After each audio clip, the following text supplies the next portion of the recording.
Macbeth. When Duncan the Meek reigned King of Scotland, there lived a great thane, or lord, called Macbeth. This Macbeth was a near kinsman to the king, and in great esteem at court for his valour and conduct in the wars, an example of which he had lately given in defeating a rebel army assisted by the troops of Norway in terrible numbers. The two Scottish generals, Macbeth and Banquo, returning victorious from this great battle, their way lay over a blasted heath, where they were stopped by the strange appearance of three figures like women, except that they had beards, and their withered skins and wild attire made them look not like any earthly creatures. Macbeth first addressed them, when they, seemingly offended, laid each one her choppy finger upon her skinny lips, in token of silence, and the first of them saluted Macbeth with the title of Thane of Glamis. The general was not a little startled to find himself known by such creatures, but how much more, when the second of them followed up that salute by giving him the title of Thane of Cawdor, to which honour he had no pretensions, and again the third bid him, All hail! Thou shalt be king hereafter. Such a prophetic greeting might well amaze him, who knew that while the king's sons lived he could not hope to succeed to the throne. Then turning to Banquo, they pronounced him, in a sort of riddling terms, to be lesser than Macbeth, and greater. Not so happy, but much happier, and prophesied that though he should never reign, yet his sons after him should be kings in Scotland. They then turned into air and vanished, by which the generals knew them to be the weird sisters, or witches. While they stood pondering on the strangeness of this adventure, there arrived certain messengers from the king, who were empowered by him to confer upon Macbeth the dignity of Thane of Cawdor. An event so miraculously corresponding with the prediction of the witches astonished Macbeth, and he stood wrapped in amazement, unable to make reply to the messengers, and in that point of time swelling hopes arose in his mind that the prediction of the third witch might in like manner have its accomplishment, and that he should one day reign king in Scotland. Turning to Banquo, he said, Do you not hope that your children shall be kings, when what the witches promised to me has so wonderfully come to pass? That hope, answered the general, might enkindle you to aim at the throne. But oftentimes these ministers of darkness tell us truths in little things, to betray us into deeds of greatest consequence. But the wicked suggestions of the witches had sunk too deep into the mind of Macbeth to allow him to attend to the warnings of the good Banquo. From that time he bent all his thoughts how to compass the throne of Scotland. Macbeth had a wife, to whom he communicated the strange prediction of the weird sisters and its partial accomplishment. She was a bad, ambitious woman, and so as her husband and herself could arrive at greatness she cared not much by what means. She spurred on the reluctant purpose of Macbeth, who felt compunction at the thoughts of blood, and did not cease to represent the murder of the king as a step absolutely necessary to the fulfillment of the flattering prophecy. It happened at this time that the king, who out of his royal condescension would oftentimes visit his principal nobility upon gracious terms, came to Macbeth's house, attended by his two sons, Malcolm and Donalbain, and a numerous train of thanes and attendants, the more to honour Macbeth for the triumphal success of his wars. The castle of Macbeth was pleasantly situated and the air about it was sweet and wholesome, which appeared by the nests which the martlet, or swallow, had built under all the jutting friezes and buttresses of the building, wherever it found a place of advantage, for where those birds most breed and haunt the air is observed to be delicate. The king entered, well pleased with the place, and not less so with the attentions and respect of his honoured hostess, Lady Macbeth, who had the art of covering treacherous purposes with smiles, and could look like the innocent flower while she was indeed serpent under it. The king, being tired with his journey, went early to bed, and in his stateroom 2 grooms of his chamber as was the custom beside him. He had been unusually pleased with his reception, and had made presents before he retired to his principal, and among the rest had sent a diamond to Lady Macbeth, greeting the name of his most kind hostess. Now was the middle of night, when over half the world nature seems dead, and wicked dreams abuse men's minds asleep, and none but the wolf and the murderer are abroad. This was the time when Lady Macbeth waked to plot the murder of the king. She would not have undertaken a deed so abhorrent to her sex but that she feared her husband's nature, that it was too full of the milk of human kindness to do a contrived murder. She knew him to be ambitious, but withal to be scrupulous, and not yet prepared for that height of crime which commonly in the end accompanies inordinate ambition.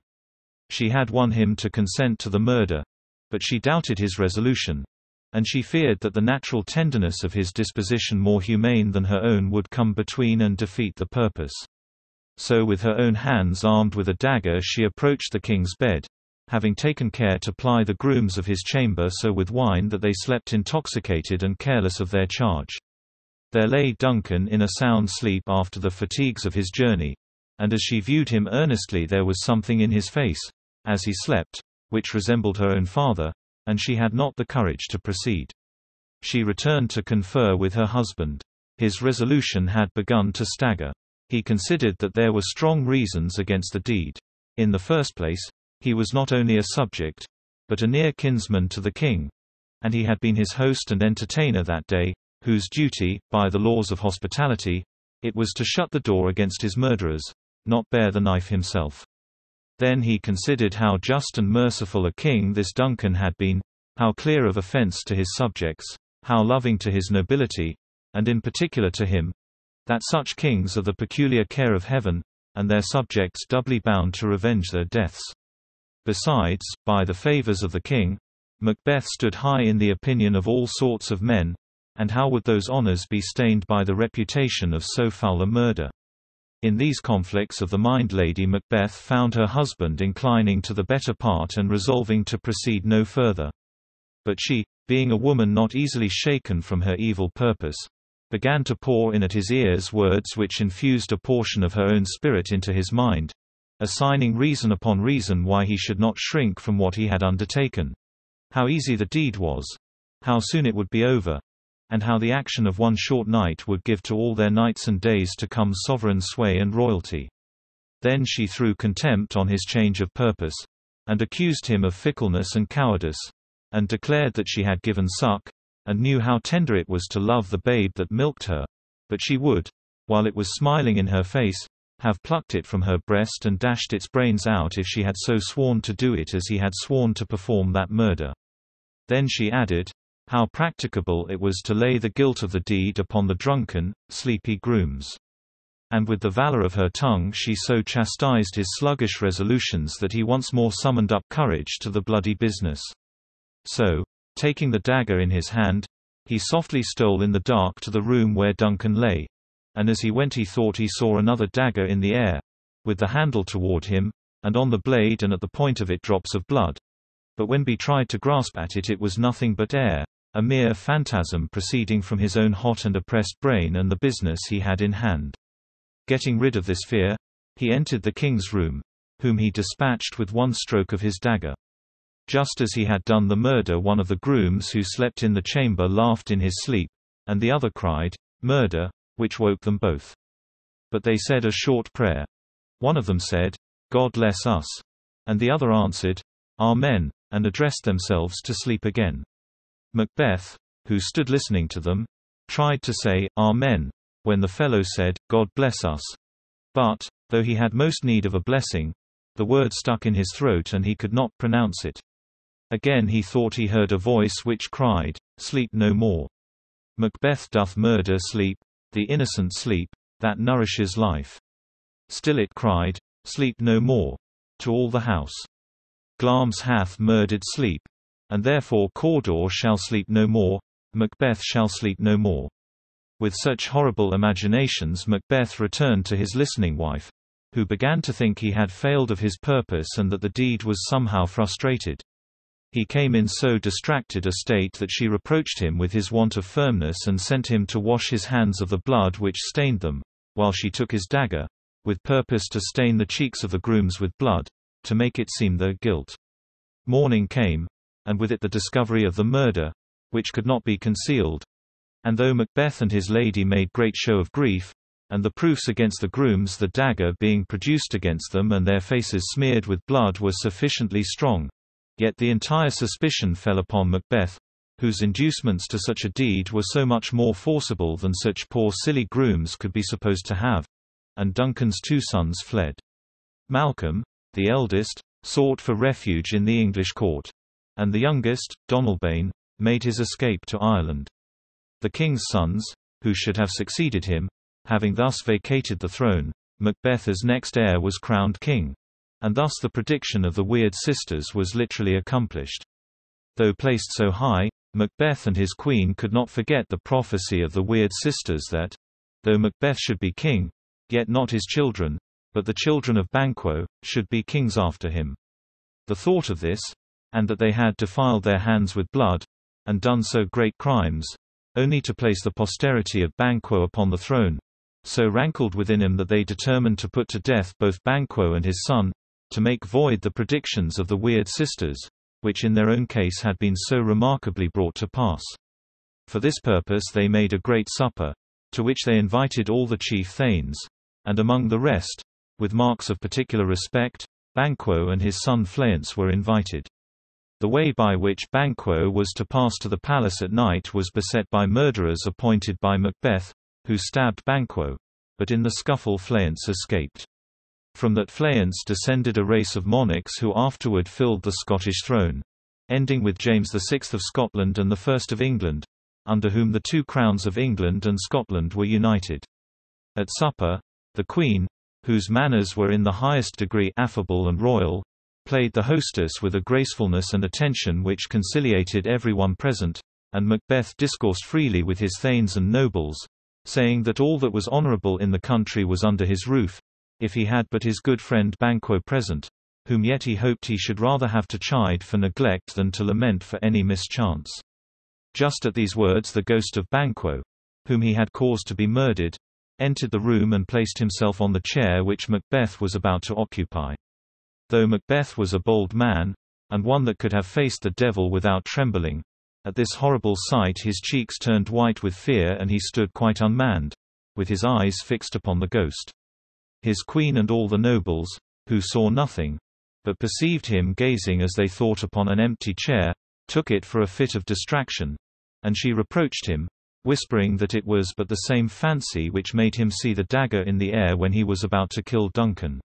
But Macbeth continued to see the ghost, and gave no heed to all they could say, while he addressed it with distracted words, yet so significant that his queen, fearing the dreadful secret would be disclosed, in great haste dismissed the guests, excusing the infirmity of Macbeth as disorder he was often troubled with.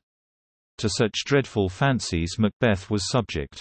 His queen and he had their sleeps afflicted with terrible dreams, and the blood of Banquo troubled them not more than the escape of Fleance, whom now they looked upon as father to a line of kings who should keep their posterity out of the throne. With these miserable thoughts they found no peace, and Macbeth determined once more to seek out the Weird Sisters and know from them the worst. He sought them in a cave upon the heath, where they, who knew by foresight of his coming, were engaged in preparing their dreadful charms by which they conjured up infernal spirits to reveal to them futurity. Their horrid ingredients were toads, bats, and serpents, the eye of a newt and the tongue of a dog, the leg of a lizard and the wing of the night owl, the scale of a dragon, the tooth of a wolf, the maw of the ravenous salt sea shark, the mummy of a witch, the root of the poisonous hemlock. This to have effect must be digged in the dark, the gall of a goat, and the liver of a Jew, with slips of the yew tree that roots itself in graves, and the finger of a dead child. All these were set on to boil in a great kettle, or cauldron, which, as fast as it grew too hot, was cooled with a baboon's blood. To these they poured in the blood of a sow that had eaten her young, and they threw into the flame the grease that had sweaten from a murderer's gibbet. By these charms they bound the infernal spirit to answer their questions. It was demanded of Macbeth whether he would have his doubts resolved by them or by their masters, the spirits. He, nothing daunted by the dreadful ceremonies which he saw, boldly answered, "Where are they? Let me see them." And they called the spirits, which were three. And the first arose in the likeness of an armed head, and he called Macbeth by name and bid him beware of the Thane of Fife, for which caution Macbeth thanked him, for Macbeth had entertained a jealousy of Macduff, the Thane of Fife. And the second spirit arose in the likeness of a bloody child, and he called Macbeth by name and bid him have no fear, but laugh to scorn the power of man, for none of woman born should have power to hurt him, and he advised him to be bloody, bold, and resolute. "Then live, Macduff," cried the king. "What need I fear thee? but yet I will make assurance doubly sure. Thou shalt not live, that I may tell pale-hearted fear it lies, and sleep in spite of thunder. That spirit being dismissed, a third arose in the form of a child crowned, with a tree in his hand. He called Macbeth by name and comforted him against conspiracies, saying that he should never be vanquished until the wood of Burnham to Dunsinane Hill should come against him. Sweet bodements! Good! Cried Macbeth. Who can unfix the forest, and move it from its earth-bound roots? I see I shall live the usual period of man's life, and not be cut off by a violent death. But my heart throbs to know one thing. Tell me, if your art can tell so much, if Banquo's issue shall ever reign in this kingdom. Here the cauldron sank into the ground, and a noise of music was heard, and 8 shadows, like kings, passed by Macbeth, and Banquo last, who bore a glass which showed the figures of many more, and Banquo, all bloody, smiled upon Macbeth, and pointed to them, by which Macbeth knew that these were the posterity of Banquo, who should reign after him in Scotland, and the witches, with a sound of soft music, and with dancing, making a show of duty and welcome to Macbeth, vanished. And from this time the thoughts of Macbeth were all bloody and dreadful. The first thing he heard when he got out of the witches' cave was that Macduff, Thane of Fife, had fled to England to join the army which was forming against him under Malcolm, the eldest son of the late king, with intent to displace Macbeth and set Malcolm, the right heir, upon the throne. Macbeth, stung with rage, set upon the castle of Macduff and put his wife and children, whom the Thane had left behind, to the sword, and extended the slaughter to all who claimed the least relationship to Macduff. These and such like deeds alienated the minds of all his chief nobility from him. Such as could fled to join with Malcolm and Macduff, who were now approaching with a powerful army which they had raised in England, and the rest secretly wished success to their arms, though, for fear of Macbeth, they could take no active part. His recruits went on slowly. Everybody hated the tyrant. Nobody loved or honored him, but all suspected him, and he began to envy the condition of Duncan, whom he had murdered, who slept soundly in his grave, against whom treason had done its worst. Steel nor poison, domestic malice nor foreign levies, could hurt him any longer. While these things were acting, the Queen, who had been the sole partner in his wickedness, in whose bosom he could sometimes seek a momentary repose from those terrible dreams which afflicted him both nightly, died, it is supposed, by her own hands, unable to bear the remorse of guilt and public hate, by which event he was left alone, without a soul to love or care for him, or a friend to whom he could confide his wicked purposes. He grew careless of life and wished for death, but the near approach of Malcolm's army roused in him what remained of his ancient courage, and he determined to die as he expressed it with armor on his back. Besides this, the hollow promises of the witches had filled him with a false confidence, and he remembered the sayings of the spirits, that none of woman born was to hurt him, and that he was never to be vanquished till Burnham Wood should come to Dunsinane, which he thought could never be. So he shut himself up in his castle, whose impregnable strength was such as defied a siege. Here he sullenly waited the approach of Malcolm, when, upon a day, there came a messenger to him, pale and shaking with fear, almost unable to report that which he had seen, for he averred, that as he stood upon his watch on the hill he looked toward Burnham, and to his thinking the wood began to move. "Liar and slave!" cried Macbeth. "If thou speakest false, thou shalt hang alive upon the next tree, till famine end thee. If thy tale be true, I care not if thou dost as much by me," for Macbeth now began to faint in resolution, and to doubt the equivocal speeches of the spirits. He was not to fear till Burnham Wood should come to Dunsinane, and now a wood did move. "However," said he, "if this which he avouches be true, let us arm and out. There is no flying hence, nor staying here. I begin to be weary of the sun, and wish my life at an end." With these desperate speeches he sallied forth upon the besiegers, who had now come up to the castle. The strange appearance which had given the messenger an idea of a wood moving is easily solved. When the besieging army marched through the wood of Burnham, Malcolm, like a skillful general, instructed his soldiers to hew down every one a bough and bear it before him, by way of concealing the true numbers of his host.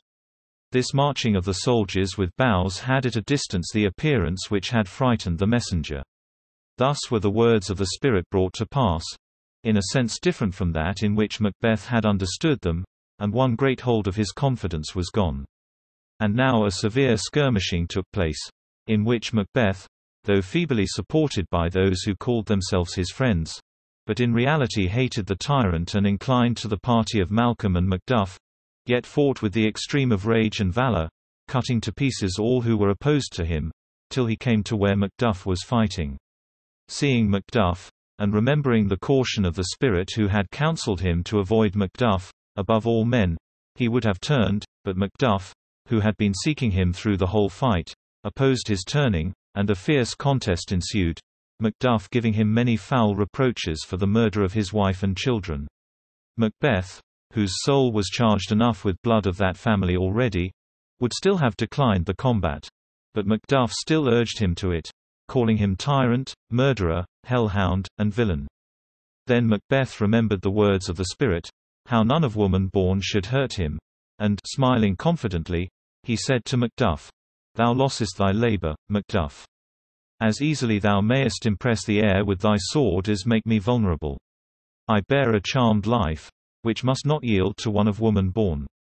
Despair thy charm," said Macduff, "and let that lying spirit whom thou hast served tell thee that Macduff was never born of woman, never as the ordinary manner of men is to be born, but was untimely taken from his mother. Accursed be the tongue which tells me so," said the trembling Macbeth, who felt his last hold of confidence give way. "And let never man in future believe the lying equivocations of witches and juggling spirits who deceive us in words which have double senses, and, while they keep their promise literally, disappoint our hopes with a different meaning. I will not fight with thee. Then live," said the scornful Macduff. "We will have a show of thee, as men show monsters, and a painted board, on which all be written, 'Here men may see the tyrant.'" "Never," said Macbeth, whose courage returned with despair. "I will not live to kiss the ground before young Malcolm's feet to be baited with the curses of the rabble. Though Burnham wood be come to Dunsinane, and thou opposed to me, who wast born of woman, yet will I try the last." With these frantic words he threw himself upon Macduff, who, after a severe struggle, in the end overcame him, and, cutting off his head, made a present of it to the young and lawful king, Malcolm, who took upon him the government which, by the machinations of the usurper, he had so long been deprived of, and ascended the throne of Duncan the Meek among the acclamations of the nobles and the people.